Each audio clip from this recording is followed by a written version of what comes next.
Hello, this is Jan.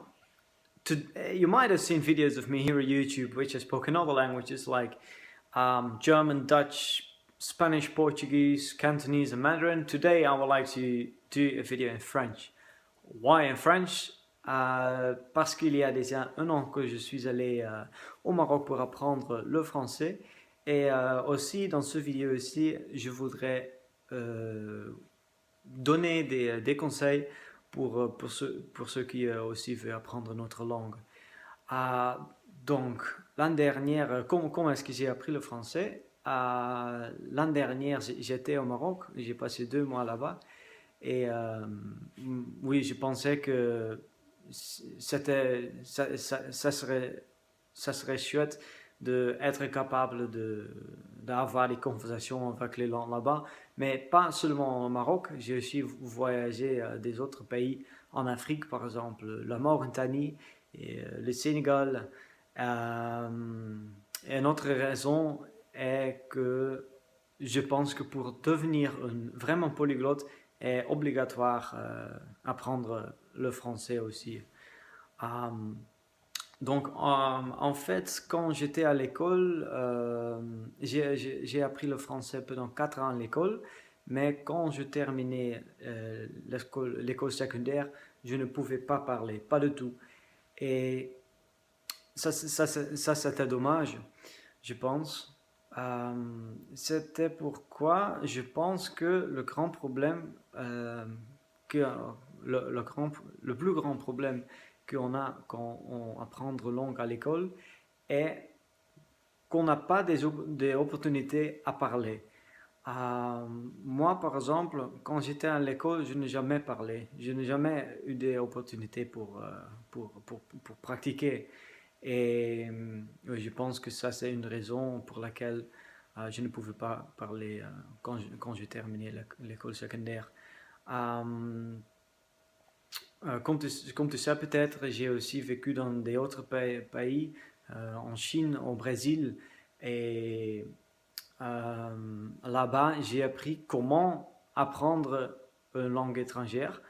Et l'année dernière, j'ai appliqué des techniques que j'ai appris euh, pour mon apprentissage de français. Donc, comment est-ce que je le fais? Quand j'étais au Maroc, d'abord, j'ai appris les mots les plus importants. Par exemple, aller, savoir, être, bonjour, ça va. Pas que des mots, mais aussi des expressions. Et oui, ça n'était pas trop difficile, comme par exemple le chinois. Donc, après, j'ai appris peut-être 100 ou 200 mots. J'ai commencé avec pratiquer à parler avec un professeur sur Skype, en fait. Pourquoi en Skype? Je pense que Skype est plus pratique. Maintenant, il n'y a pas besoin pour moi, je n'ai pas besoin d'un professeur personnel. C'est plus utile pour le faire en Skype. Mais je pense qu'il est important que tu pratiques avec quelqu'un avec les mêmes intérêts. Et oui, c'est important des cours, ils devront être amusants. Oui. Euh, et ça c'était Amazon, des cours avec Sébastien. On a parlé beaucoup. Une autre chose qui je pense que est très important et que euh, quand je, quand je prends des cours, je veux que mon professeur, il me pose des questions tout le temps. Tout le temps. Parce que comme ça, il me force de parler. Il force me parler. Et Sébastien le fait très bien.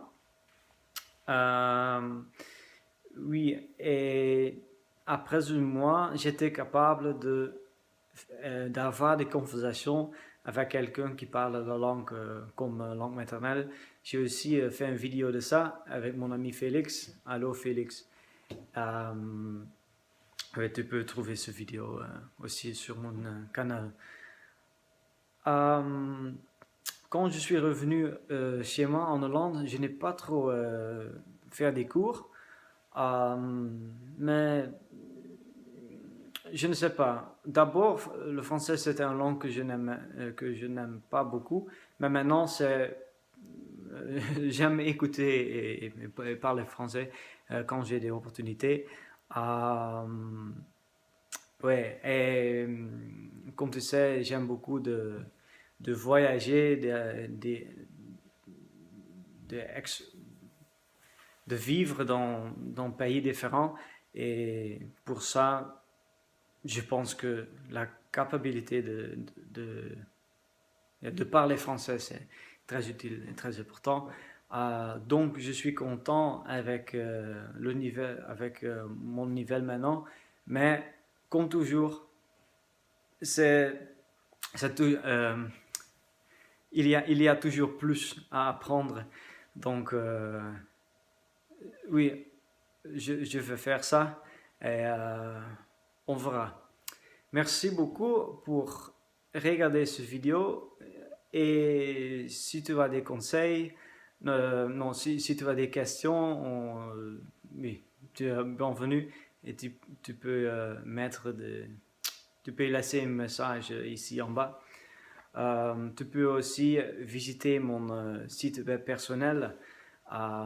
Tu peux trouver le lien ici en bas. Donc, salut et à bientôt.